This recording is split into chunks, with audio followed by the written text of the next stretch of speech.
Boa noite. Muito obrigado pela sua presença. Vamos iniciar neste momento o programa Mesa do Advogado. Hoje nós estaremos recebendo nossa convidada, a professora Edmária Veríssimo Paulo. Professora Edmária é mestranda em Direito Internacional, professora de Direito Civil, Direito Constitucional e Processo Civil, professora da Escola Superior da Advocacia, coordenadora do Núcleo de Práticas Jurídicas da Faculdade de Diadema, coordenadora do Instituto Veríssimo Cursos Jurídicos.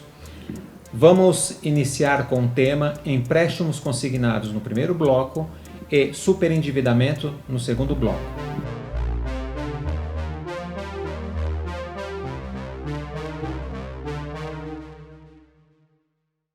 Professora Edmária, muito obrigado por aceitar o nosso convite em participar do nosso programa Mesa do Advogado.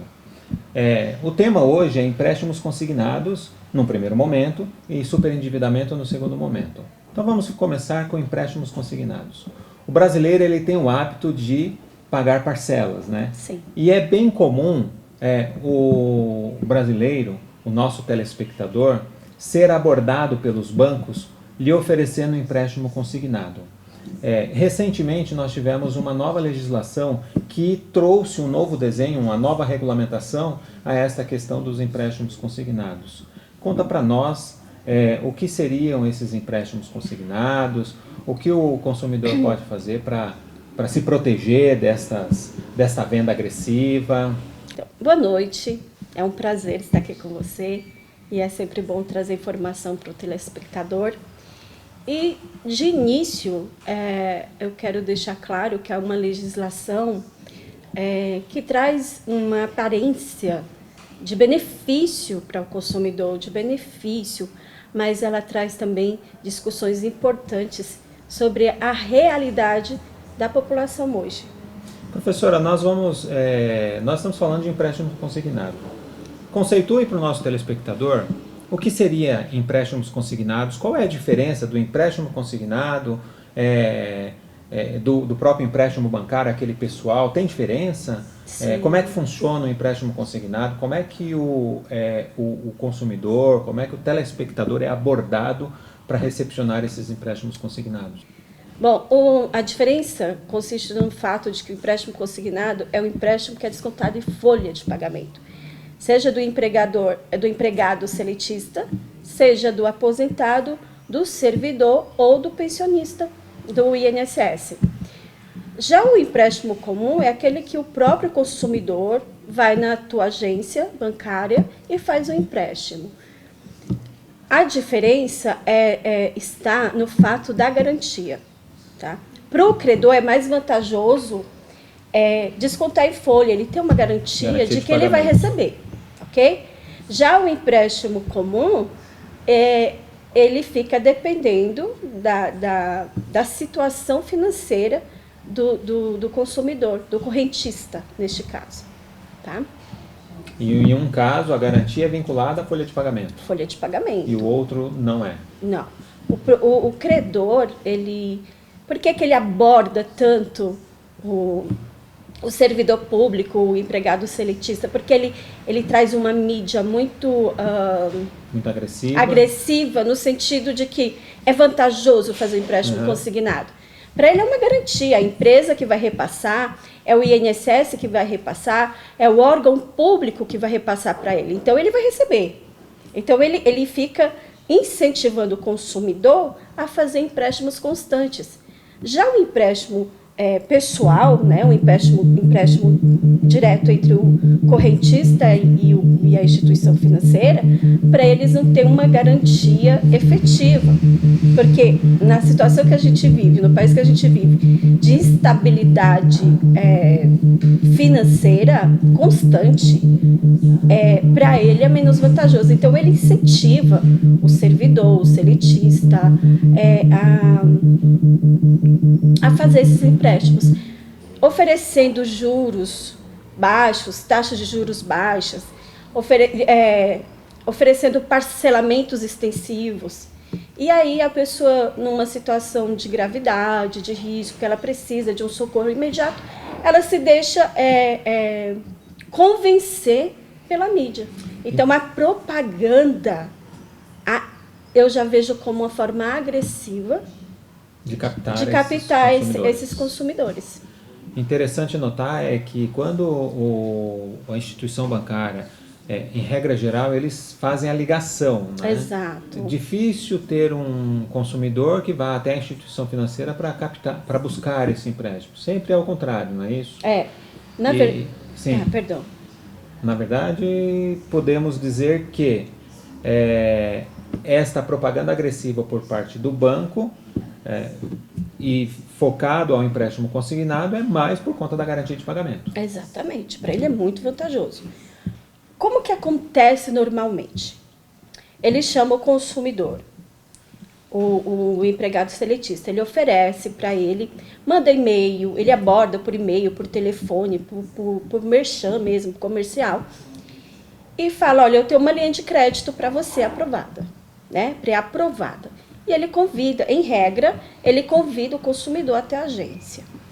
E naquele momento, o consumidor geralmente está enforcado por alguma situação, ele vê, eu vou fazer um empréstimo de 5 mil, pago minhas contas e a parcela é pequena, aparentemente, então eu vou, para ele, aquilo é vantajoso naquele momento.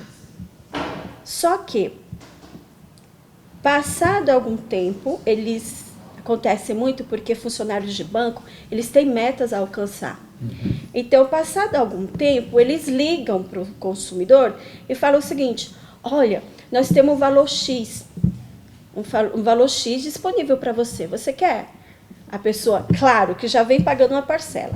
Se o salário, o vencimento, a aposentadoria já não dá para pagar as contas e naquele momento já está sendo oferecido um novo socorro para ele, ele se encanta e fala assim, olha, eu vou resolver esse meu problema imediato. Aí ele fala, não, tudo bem. Cai na conta dele, ele já não assina mais nada. Cai na conta dele, ele acha que isso é vantajoso, só que ele sequer foi lá para saber em quantas parcelas serão. Geralmente, na abordagem telefônica, ou por meio de uma mensagem, um e-mail, alguma coisa, a pessoa não tem consciência do valor que ela está financiando. O que se fala normalmente é o valor do empréstimo, 5 mil, principal e uma parcela de, vai lá, R$100 por mês. A pessoa se encanta, ela está precisando daquilo naquele momento. Só que ela não verifica que por trás desses 5 mil está sendo cobrado para ela 25 mil. Nossa, então a taxa de juro é altíssima. Não, a taxa de juro, eles vendem uma taxa de juro menor. Certo.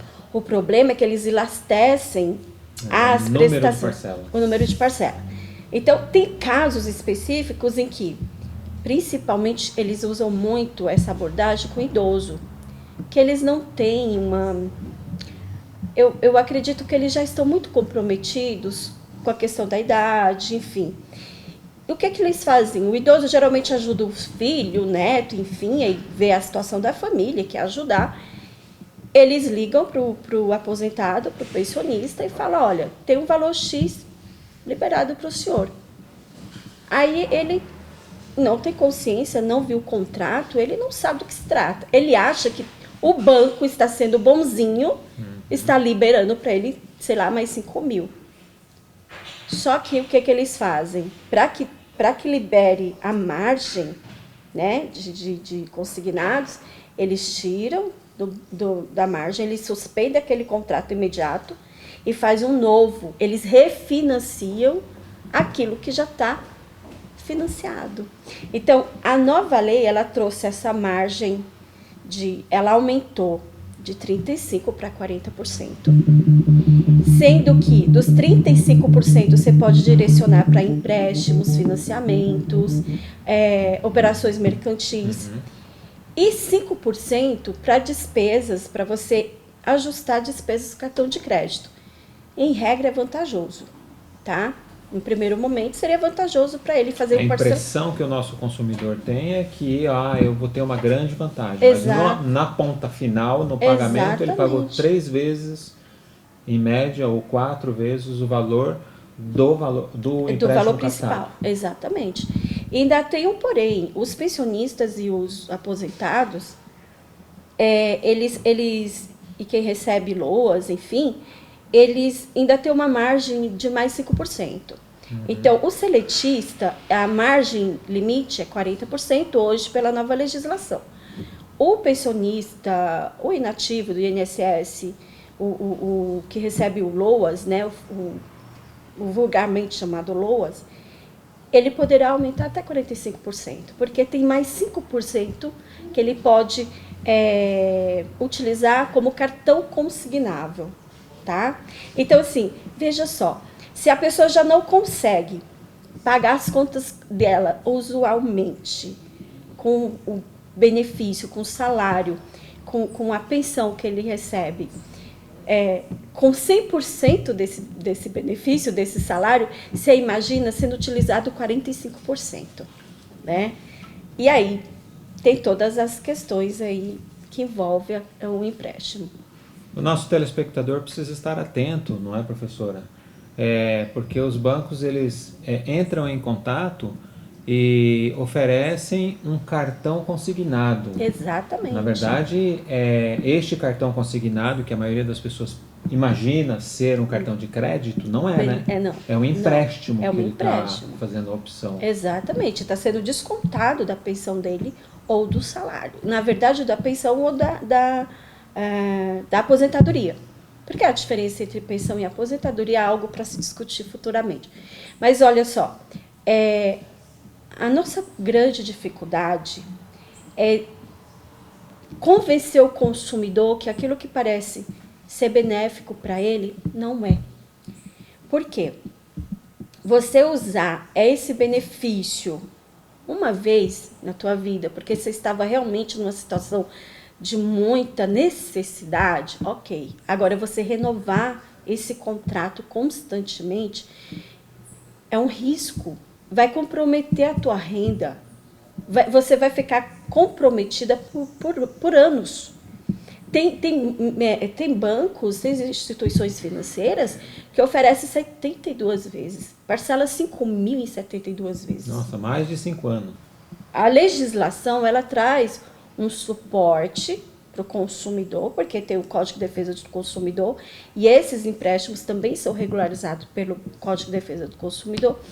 Ele limita a abusividade. Vamos dar uma pausa aqui, tá, para nós chamarmos aí os nossos intervalos comerciais. Okay. E no segundo bloco vamos entrar neste assunto, okay, que vincula ao endividamento, ao okay, superendividamento. Tá bom. Voltamos daqui a pouco.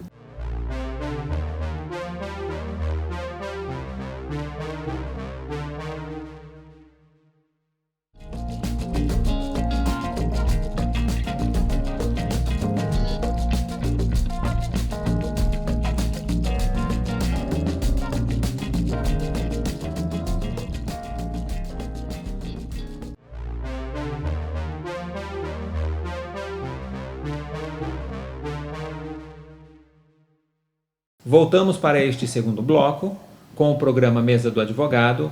Você, telespectador, pode nos acompanhar nas redes sociais, no Instagram, @RenatoFigueiredo_, e no Instagram da professora Edmária, @EdmáriaVP. Vamos continuar falando aqui em nosso programa empréstimos consignados e mudar um pouquinho agora o foco do empréstimos consignados e linkar com superendividamento. Primeira pergunta que o nosso telespectador gostaria de saber é: há limite para que o banco possa oferecer esses empréstimos consignados? E sempre lembrando que o nosso telespectador precisa estar atento do cartão consignado, né? Sim. Os bancos oferecem um cartão consignado e o telespectador pensa que é um cartão de crédito, na verdade não é. Exatamente. Faça um comentário ou esclareça ao nosso telespectador do cartão consignado, quantas vezes o banco pode oferecer, qual é a margem limite, ele pode comprometer 100% da sua renda, dos seus rendimentos? Sim, ok. Na verdade, a limitação ela é estabelecida pelo Código de Defesa do Consumidor. E agora, com uma lei do superendividamento, a limitação ela altera o Código de Defesa do Consumidor, mas ela também protege o idoso. Como eu falei, eles são as vítimas mais recorrentes desse endividamento por conta dos empréstimos consignados. O que acontece? O Código de Defesa do Consumidor, ele coíbe, inclusive, a propaganda enganosa, né?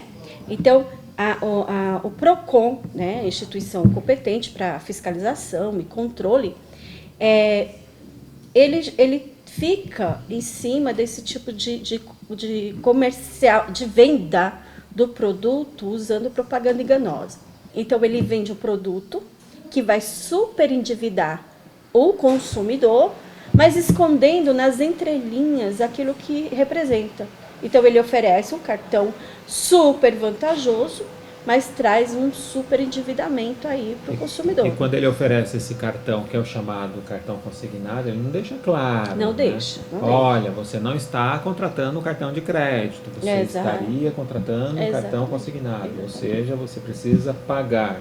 Você vai ter o crédito para sacar imediatamente, mas tem que fazer o pagamento em tantas parcelas. De certa forma, gente, não deixa de ser empréstimo consignado. E a nova lei, ela permite mais 5% de margem. Então, 35% para empréstimos, 5% para despesas, 5% para despesas de cartão de crédito e mais 5%. Então, a margem para esse tipo de negociação para os pensionistas e aposentados chega a 45%. Esses 45% ou 40% é o superendividamento, é o comprometimento da renda. O banco ele pode oferecer mais do que um empréstimo. Quantos empréstimos o banco pode oferecer no seu total? Ok, então vamos lá. O superendividamento ele não está vinculado apenas nessa margem. Certo. Tá? O superendividamento a gente pode utilizar quando há uma elasticidade muito grande de prestações, por exemplo. Não necessariamente ultrapassou esse limite. O que precisa ficar claro é o seguinte: essa nova lei, há uma discussão, já gerou uma discussão, se ela vai poder ser utilizada para os contratos anteriores.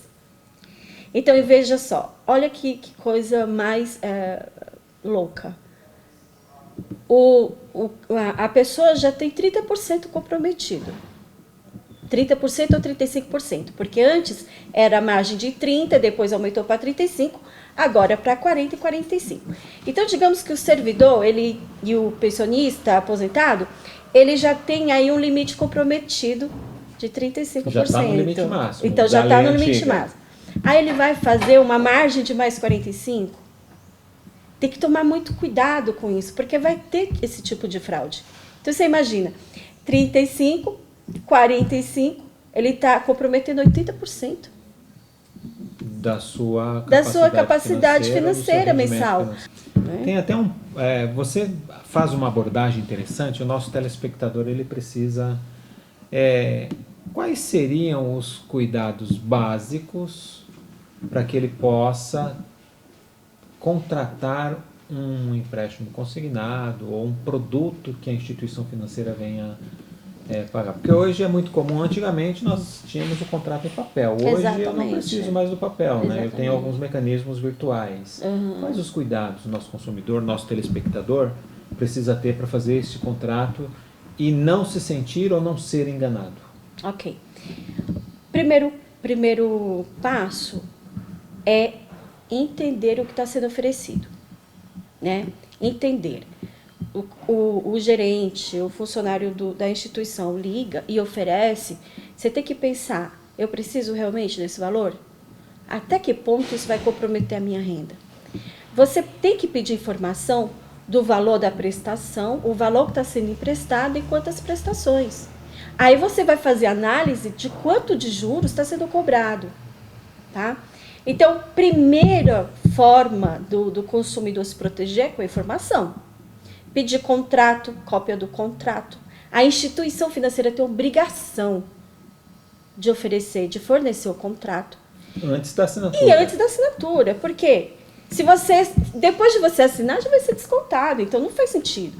Então, é assim? Então vamos fazer uma simulação, me dá a cópia da simulação e aí você decide, dentro da sua consciência, da sua capacidade de entender o que está acontecendo, e você assina ou não, ok? Agora, só o funcionário te ligar e te convencer que tem 5 mil, 10 mil disponível para você e você não pensar em quantas parcelas, o valor da parcela, você está comprando gato por lebre, tá? Então, assim, você tem que tomar muito cuidado com isso. Informação, primeiro passo. Segundo passo, cópia de contrato, tá?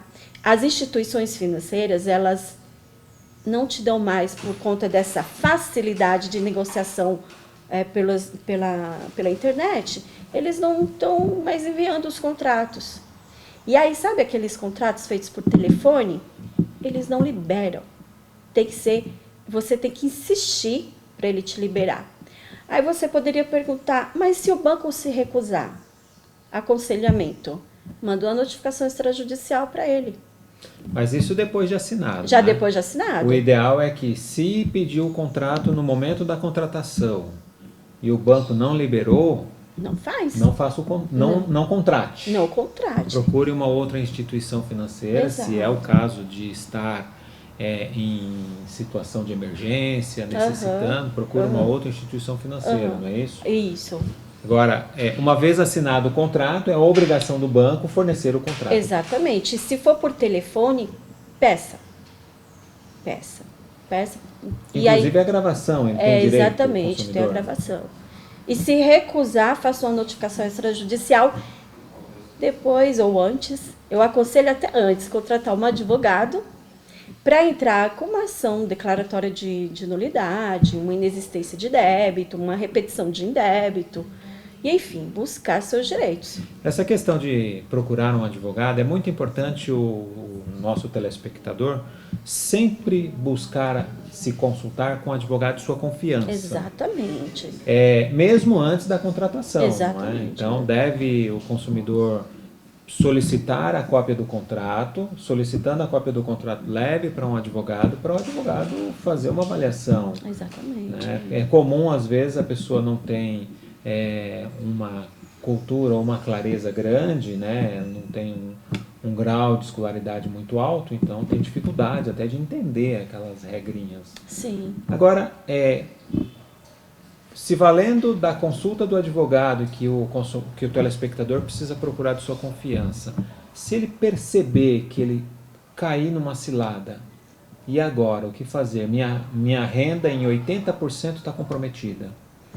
Ele pode, se for um aposentado, pensionista, ele pode entrar no site do Meu Governo e lá tem um caminho para que o consumidor ele peça a exclusão do desconto na folha de pagamento, tá? Vai ser excluído. Ele vai ser excluído. Ah, mas aí o INSS, a instituição financeira, não vai mais cobrar? Ele vai. Só que aí ele vai te cobrar por outros meios. Outros mecanismos. Outros mecanismos. Aí ele vai buscar extrajudiciais e judiciais. E aí o bom é que a Constituição e a legislação brasileira te garante ampla defesa e contraditório. Aí você vai discutir tudo aquilo que você precisa discutir, a abusividade, anatocismo, que é juros sobre juros, esses contratos ad eternos, esses contratos que são renovados constantemente, de forma automática, às vezes sem nem o consumidor ter conhecimento, para liberar e para os funcionários alcançar algumas metas, eles vão renovando e a pessoa nem sabe o que está acontecendo. Às vezes ela usou o valor e ela nem sabe que valor é esse. Acontece muito, é muito mesmo. Então, o que ela vai fazer? Ela vai pedir para que o INSS exclua aquele desconto e aí o INSS tem a obrigação de excluir e aí a instituição vai correr atrás de receber aquele valor. E aí te é garantido a ampla defesa contraditória, você vai discutir o contrato. Discute-se, inclusive, a legalidade desse contrato, né? Exatamente. Porque aí fica uma pergunta até interessante, o nosso telespectador sempre tem essa dúvida. Eu assinei o contrato, mas eu assinei o contrato porque me falaram que era um determinado produto, ou seja, assinei gato por lebre. Exatamente. É possível anular este contrato judicialmente? Se você comprovar, neste caso, se você teve acesso ao contrato e você comprovar que você foi induzida a erro, sim. Agora, se você foi claro, a instituição te ofereceu de forma clara tudo, taxa de juros, prestação, valor, até que limite, aí ela pode alegar a boa-fé dela. Olha, você tinha conhecimento, você leu o contrato. Então, gente, leia contrato. Seja consignado, seja qualquer tipo de empréstimo, leia contrato. E se não entendeu as cláusulas contratuais, procure sempre um advogado de sua confiança para que ele possa esclarecer quais são essas cláusulas e que você possa assinar este contrato com convicção do que você está contratando, quanto está contratando e quais parcelas, valor e quantidade de parcelas você, telespectador, vai pagar. Exatamente. Um ponto assim que é importante o consumidor ter consciência é o seguinte: muitos consumidores, eles optam por ir direto no juizado especial de pequenas causas, no juizado especial civil, para discutir esses contratos. Lá ele não vai ter se for um limite de até 20 salários mínimos, ele não vai ter a necessidade de contratar um advogado. Aparentemente também parece uma coisa boa. Mas aí, se ele não conseguiu, porque não vai ter uma tese jurídica em cima daquilo, ele vai lá, o servidor que vai reduzir a termo o pedido dele e vai para o juiz. O banco, a instituição financeira, vai vir com o advogado e vai derrubar o pedido dele. Aí vem o direito de recurso dele. Aí ele é obrigado a constituir um advogado. E aí o advogado vai pegar uma petição inicial, uma reclamação defasada. Então, o que eu aconselho? Não deixe para procurar um advogado só na fase recursal. Já procure antes, independente de ser valor de 20 salários mínimos. Porque você já está se prevenindo de mais um prejuízo, porque você já está sofrendo, você já está sendo lesado. Vai ser lesado também na esfera judicial. Professor, é tão importante esse ponto para o nosso telespectador, porque no juizado especial, qualquer um faz o pedido. Exatamente. E não tem o conhecimento técnico para isso. Exatamente. Né? E o advogado, via de regra, tem o conhecimento técnico, vai fazer uma petição correta para beneficiar o nosso consumidor. Eu quero aqui agradecer à professora Edmária. Muito obrigado por estar presente em mais um programa Mesa do Advogado, trazendo esclarecimentos para o nosso telespectador de extrema importância, prevenindo o nosso telespectador que ele, ao contratar um empréstimo consignado, possa ler o seu contrato corretamente e, lendo o contrato, ele não terá ou não será um superendividado. Eu quero agradecer também a presença do telespectador, a sua presença que esteve aqui conosco até este momento, e aguardo você na próxima segunda-feira, a partir de 22 horas, em nosso programa ou em mais um programa Mesa do Advogado. Tenham todos uma boa noite.